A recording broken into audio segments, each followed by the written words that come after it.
This is how arrogance meets reality. A cop saw a black woman in a car and assumed the worst. He accused, humiliated, and threatened. But when she reached into her purse and revealed her credentials, he realized too late the woman he tried to tear down was a judge. And his own career was over. The night was heavy with silence, broken only by the low growl of an engine at a stoplight. The officer's headlights cut through the darkness, focusing on one vehicle, sleek, spotless, with plates that, to him, seemed far too expensive for the woman driving it. His grip on the steering wheel tightened, suspicion burning hotter than reason. He didn't see her dignity. He didn't see her authority. All he saw was skin color and an assumption, and so he followed. The flashing red and blue shattered the calm of the evening. She pulled over slowly, carefully, her hands steady on the wheel because she knew far too well what could happen if she made a sudden move. In that moment, her robe of justice, her years on the bench, her reputation, all vanished. To him, she was just another target. Step out of the car. His voice cracked the night air, louder than it needed to be. Asked sharp with manufactured authority. But here's the thing about arrogance. It blinds you. He didn't notice the way her eyes narrowed, not with fear, but with calculation. He didn't see the way her breath steadied, preparing. Because she knew this wasn't just about a traffic stop. This was about exposure. About a man who thought a badge was a weapon, not a duty. And in that moment, she let him. She let him talk down to her. She let him wave his flashlight like an executioner's torch. She let him stack his mistakes one on top of the other. Each word of humiliation, another nail in his own coffin. But let's rewind.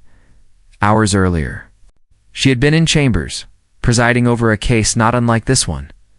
A case where power had been abused, where arrogance had trampled dignity. She remembered the look of the defendant, smug, certain he'd walk away untouchable. She remembered her ruling, sharp, decisive, unshakable. Justice had teeth when she spoke. And now, sitting in her own car, under the heat of flashing lights, she realized fate had given her something rare, the chance to deliver justice outside the courtroom, license and registration. His demand cut her flashback short. Her hands moved slowly, deliberately, toward her purse. He barked again. I said, now. She paused. That single hesitation, deliberate, measured, cracked the first seam in his confidence. Do you know why I pulled you over? He asked, though his tone wasn't curious. It was accusatory, dripping with presumption. She didn't answer. Silence can be louder than words. And in that silence, he grew louder, angrier, convinced he was in control. He accused her of stealing the car, of not belonging in a vehicle like that, of being out of place. And still, she let him. The humiliation built, not because she was powerless, but because she was patient. Patience, after all, is what makes revenge burn brighter.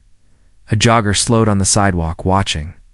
A couple paused their evening walk, phones out, recording. The officer didn't notice. Or maybe he didn't care. His arrogance was louder than the truth. She thought of her courtroom again, of the people who stood before her, trembling, trying to twist lies into justice. She thought of the lessons she'd handed down, words that shaped lives, judgments that carved scars, sentences that echoed long after her gavel fell. And she realized tonight she didn't need a gavel. Tonight she had something far sharper, her ID. But not yet, no. She wasn't going to show it just because he demanded. That would hand him control. Instead, she held it back, letting his words sharpen like knives. Each insult, each baseless threat, each drop of venom he spit into the night, because the higher he climbed on his ladder of arrogance, the harder he would fall when she kicked it out from under him. Her silence became her weapon, her calm, her armor. He accused. She waited. He threatened. She breathed. He humiliated. She endured. And with every second, the crowd grew. Cars slowed. Windows rolled down. Phones recorded. The stage was set. Now imagine this. The officer leaning in, his face inches from hers, his flashlight blinding her eyes, his voice booming. This car isn't yours, is it? You don't belong here. And then the turn? Her hand, slow, deliberate, reached into her purse. For a heartbeat, the officer's bravado cracked. His hand hovered near his holster, nerves betraying the confidence in his voice. The crowd tensed, breaths held. She pulled out her wallet, opened it, held up a card. Not a license. Not a registration, a judge's ID. And in that instant, the air shifted. His words stopped. His face drained. His authority dissolved. But here's where the story twists again. Because it wasn't just about showing him who she was. It wasn't just about one cop realizing he'd made a career-ending mistake. No, this was about more than him. This was about every single person watching, recording, whispering. This was about a community that had seen humiliation before, but rarely seen justice served so swiftly. Her eyes locked on his, calm, cold, unshakable, and with just one sentence. She flipped the script. You just accused a judge of stealing her own car. The crowd erupted. Gasps, murmurs, voices rising like waves crashing against stone. The officer staggered back, words fumbling, excuses crumbling before they could leave his lips. But she wasn't finished. Because justice doesn't end with exposure. Justice digs deeper. Justice cuts sharper. And as the cameras rolled, as the officer's arrogance melted into panic, she leaned forward and whispered something only he could hear. Words meant not for the crowd, but for him. Words that would haunt him long after this night was over. And just as his knees buckled under the weight of realization, the scene froze. The flashing lights. The crowd with their phones raised. The officer, pale, trembling. The judge, calm, composed. Victorious? But this is only half the story, because revenge isn't complete until the world sees the fall. And in the days that followed, in the hearings, in the headlines, in the courtroom where the tables turned, that's where the real justice began. The silence that followed her words was unlike anything else. The officer's chest rose and fell, his breath caught somewhere between panic and denial. Around him, whispers turned into gasps, gasps into murmurs. Murmurs into a wave of outrage that he couldn't control. He tried to speak, but every word felt heavy, stuck in his throat. The flashlight slipped from his hand and clattered against the asphalt, its beams spinning wildly across the pavement like a spotlight that no longer obeyed him. She stood taller. Though she hadn't moved from her seat, the weight of authority, the kind that can't be faked, radiated from her. She didn't need to raise her voice, didn't need to scream for attention. Her presence did the work for her. Do you realize what you've done? She asked quietly, but her words carried more power than his shouts ever could. He swallowed hard. His hand, once firm on his holster, trembled at his side. He looked to the growing crowd for support, but there was none. Phones were pointed at him, capturing every bead of sweat.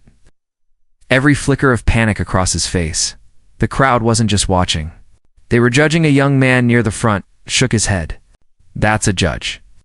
He just messed with a judge. The words cut through the air, feeding the growing storm of voices. For the first time, the officer felt small.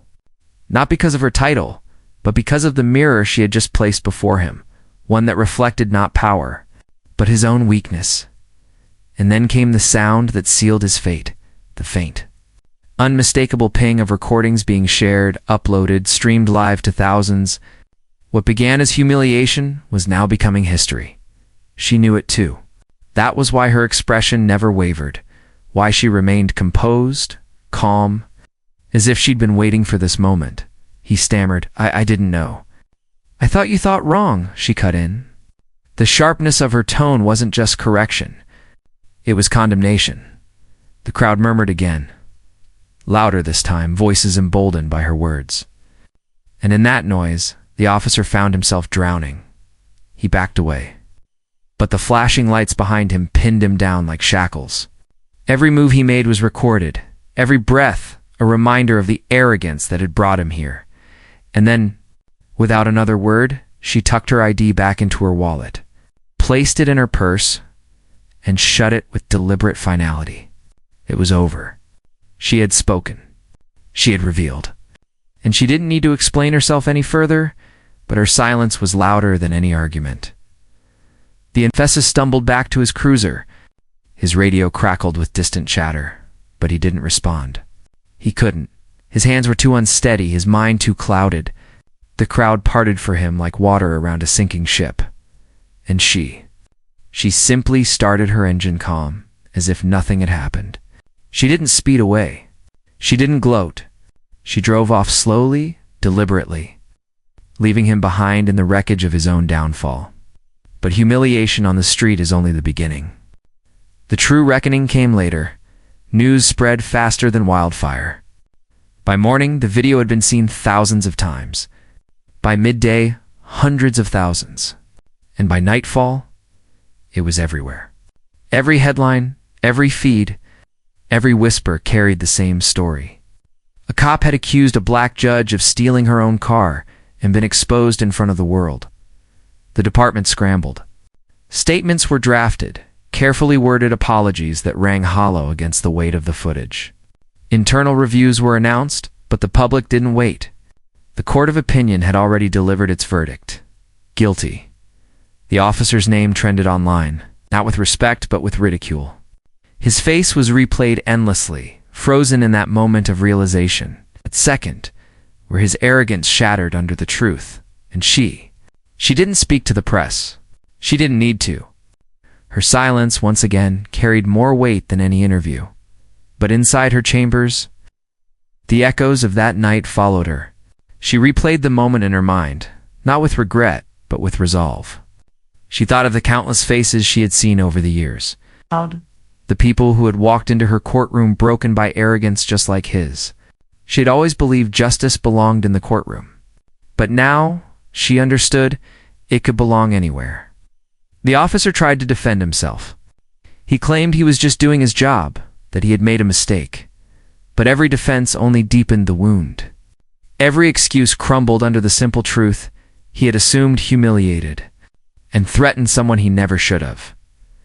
It wasn't just a mistake. It was a revelation. The hearings began, and the tension in the air was heavy. He sat at the table, shoulders hunched, his badge still clinging to his chest like a ghost of power. She walked in, robed, commanding, the very image of authority he had once mocked. The roles had reversed completely. When he looked up at her, it wasn't arrogance in his eyes anymore. It was fear. The silence in the room was suffocating. Everyone waited. Cameras clicked. Pens scratched. And then she spoke. Not as the woman in the car. Not as the victim of humiliation, but as a judge. As the voice of justice itself, her words were deliberate. Slicing through the air, this is what happens when arrogance replaces duty.